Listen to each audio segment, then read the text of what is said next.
Dans cette vidéo, nous allons nous intéresser aux règles des exposants.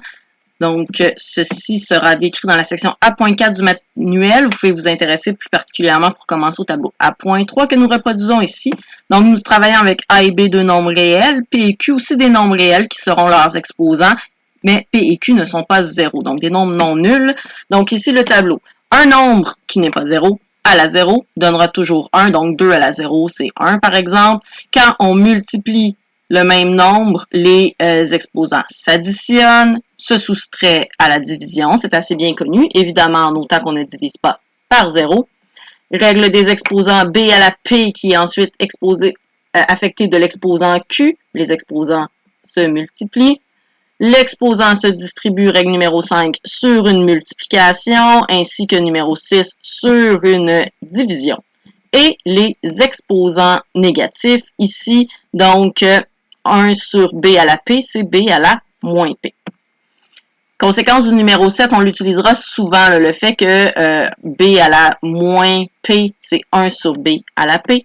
Par exemple, 2 sur X à la moins 1. Donc, si on utilise la numéro 7, la propriété numéro 7, ça veut dire 1 sur 2 sur X. On se souvient qu'est-ce qui arrive quand on divise par une fraction, on multiplie par l'inverse, ça va donc faire X sur 2. Donc, ce qu'on peut conclure en général, c'est que, regardez ce qui est arrivé, le X qui était au dénominateur, à la fin, se retrouve au numérateur, et le 2 qui était au numérateur, lui, tombe au dénominateur. Donc, quand j'ai une fraction qui était exposée d'un exposant moins 1, donc la fraction est renversée. Donc, on peut appliquer ça en général. Simplifier l'expression suivante, on va utiliser un petit peu toutes les propriétés du tableau. Évidemment, là, il y aura différentes façons de procéder. Pour commencer, donc je vois qu'à l'intérieur de ma parenthèse, il y a des x au numérateur et au dénominateur. Je vais commencer par travailler ici à l'intérieur de la parenthèse. Donc, mon x qui est à la moins 2 au numérateur, ça veut dire qu'il va devenir x à la 2 au dénominateur. Et donc, j'ai x ici à la 4 fois x à la 2. On connaît la règle des exposants. J'aurai x à la 6. Les exposants se sont additionnés. Maintenant, je vais venir traiter le fait que j'ai un exposant négatif. Donc, juste pour que vous voyez bien comment les étapes sont décomposées. Donc, 2 à la 2 sur 3, x6 à la moins 2. C'est comme s'il était à la moins 1 et ensuite à la 2. Donc, le moins 1. Donc, l'exposant négatif, qu'est-ce qui va arriver à ma fraction? Elle va être renversée. Donc, si ce qui était au dénominateur va au numérateur et vice-versa. Et ensuite, le à la 2 va venir se distribuer sur chacun. Donc, j'aurai 3 à la 2, x6 qui est à la 2 et 2 à la 2 pour terminer 9, x12. Donc, x à la 6 à la 2, ça fait x12 sur 4. Donc, il y avait différentes façons de procéder là, pour les étapes, mais ici, donc, vous avez un exemple de démarche. Des erreurs à éviter. Donc, comme souvent dans la session, je vous réfère au guide des erreurs à éviter. Ici, on est dans la section 1. Premier type d'erreur. Si j'ai 2x à la moins 1. Donc, on a dit quand il y avait un exposant négatif, ce qui est au numérateur tombe au dénominateur. Donc, ici, c'est seulement que le x qui est à la moins 1. Donc, le x, oui, doit tomber au dénominateur, mais pas le 2. Le 2, lui, dans le fond, on peut penser qu'il y a comme un exposant 1. On les écrit pas, ceux-là. Donc, en fait, 2x à la moins 1, c'est 2 sur x. Donc, il y a seulement que le x ici qui peut tomber ici en bas. Donc, faites bien attention s'il y a des parenthèses ou pas. Donc, s'il n'y a pas de parenthèse, donc c'est seulement le x qui est à la moins 1. Donc, c'est seulement le x qui va devenir le dénominateur de la fraction. Maintenant, x plus 4 à la 2. Ce n'est pas x à la 2 plus 4 à la 2. Donc, x plus 4 à la 2, ça veut bien dire x plus 4 fois x plus 4. Et là, il faut développer le produit. X fois x fait bien x2. Ensuite, j'ai x fois 4 qui va faire 4x. 4 fois x fait un autre 4x. Et 4 fois 4 fait 16. Donc, pour un beau total de x2 plus 8x plus 16. Donc, en fait, ici, l'exposant ne se distribue jamais sur l'exposant ne se distribue jamais sur la somme. Donc, on avait une propriété qui nous disait que l'exposant se distribuait quand il y avait un produit, donc une multiplication. Ici, j'ai un plus, jamais vous ne pouvez distribuer l'exposant. On va aller regarder maintenant les exposants fractionnaires. Donc, encore une fois, c'est traité dans une section du manuel. On a le tableau A.4 que je vais vous reproduire ici, page 372. Donc, on va prendre un nombre B qui est un réel. M et N ici vont être des entiers naturels. Donc, 1, 2, 3, 4, 5, etc. Pas 0. Et ici, si les radicaux sont définis, donc on va revenir sur ce que signifie cette phrase. Donc, tableau. Quand j'ai racine nième d'un nombre, en fait, ça veut dire que ce nombre est à l'exposant 1 sur n. Donc, racine carrée, par exemple, ça va être l'exposant 1/2. Quand mon nombre sous la racine est exposé d'un exposant, est affecté d'un exposant, donc ici, cet exposant-là devient le numérateur de la fraction et l'indice de la racine est le dénominateur. Simplification avec les racines. Donc, s'il se passe différentes choses selon que j'ai une racine paire ou impaire. Donc, racine nième de b à la n quand mon n est impair. Donc, racine cubique de b au cube, ça fait b, tout simplement. Quand on a une racine paire, racine quatrième, par exemple. Racine quatrième de b à la 4, ça va faire valeur absolue de b. Donc, parce que j'ai un n qui est paire. Donc, premièrement, on va se rappeler quelle est cette valeur absolue.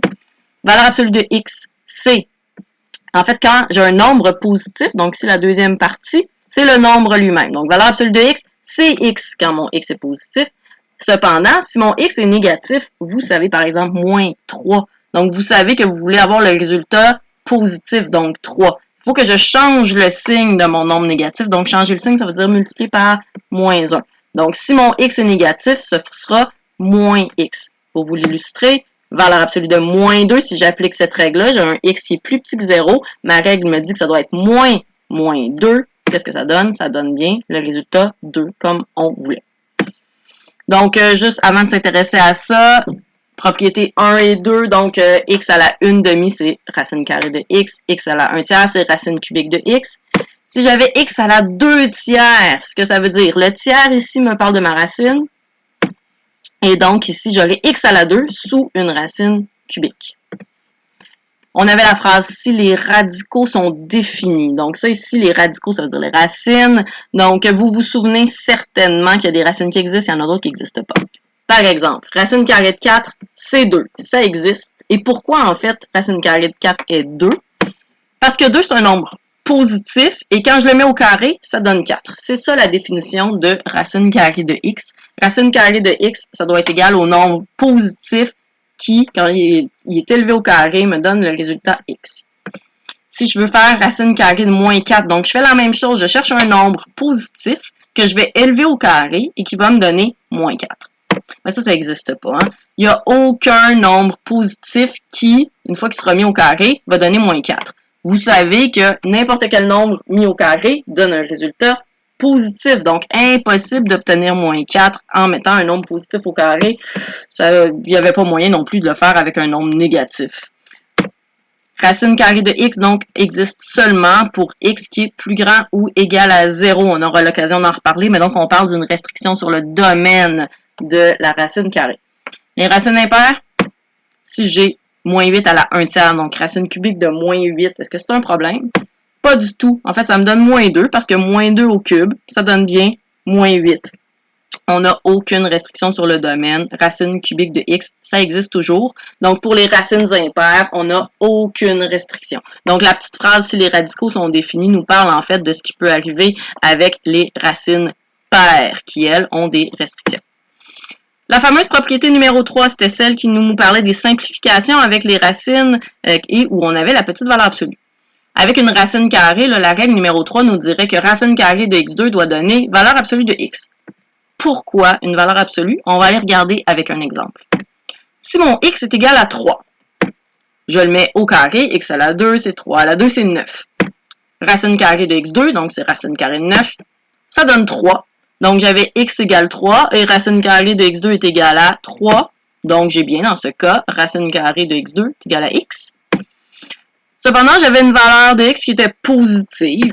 Donc, x et valeur absolue de x, c'est la même chose. Donc, je peux dire que dans ce cas-ci, racine carrée de x2 est égale à x, mais est aussi égale racine carrée de x2 à valeur absolue de x.